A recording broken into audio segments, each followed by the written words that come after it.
Hello students, मैं Padmaja Joshi BEd द्वितीय वर्ष के परीक्षा की तैयारी के क्रम में आज हम लोग अध्ययन करेंगे शिक्षण की विधियां एवं सिद्धांत नामक पेपर के लिए।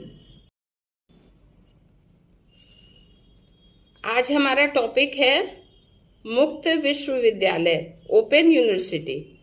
ये बहुत महत्वपूर्ण टॉपिक है एक टिप्पणी के लिए, और इससे संबंधित प्रश्न भी आ सकता है। ओके, तो अब हम अध्ययन शुरू करते हैं मुक्त विश्वविद्यालय, ओपन यूनिवर्सिटी के बारे में।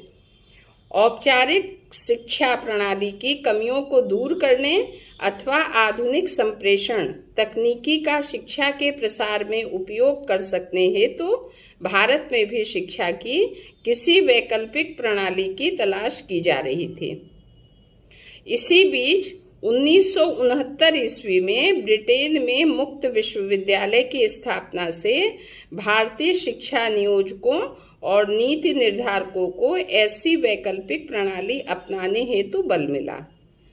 अतः 1970 ईस्वी में भारत सरकार के शिक्षा मंत्रालय द्वारा देश में मुक्त विश्वविद्यालय की स्थापना के संबंध में एक सेमिनार का आयोजन किया गया। ओके, आगे देखिए, जिसमें एक मुक्त विश्वविद्यालय की स्थापना, उसके संगठन, उद्देश्य, कार्य पद्धति एवं वित्तीय व्यवस्था आदि के लिए सुझाव प्रस्तुत किए गए हैं। ओके,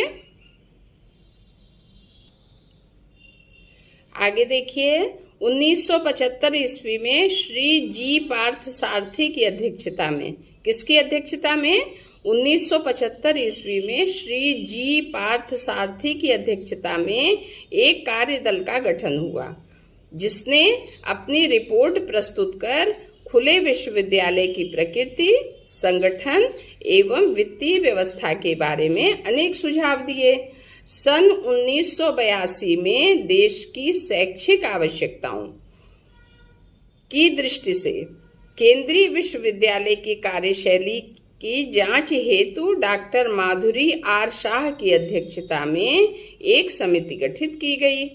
समिति ने अपने सुझाव में राष्ट्रीय मुक्त विश्वविद्यालय की स्थापना की जोरदार वकालत की। राष्ट्रीय मुक्त विश्वविद्यालय के स्थापना की जोरदार वकालत की मतलब समर्थन किया।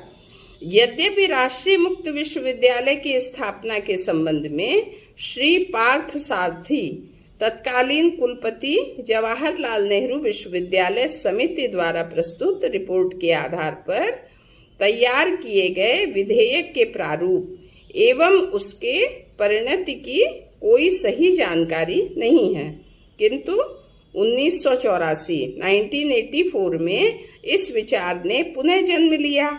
जनवरी 1985 ईस्वी में तत्कालीन प्रधानमंत्री श्री राजीव गांधी राष्ट्र के नाम अपने पहले प्रसारण में नई शिक्षा नीति के एक भाग के रूप में राष्ट्रीय मुक्त विश्वविद्यालय की स्थापना की घोषणा की।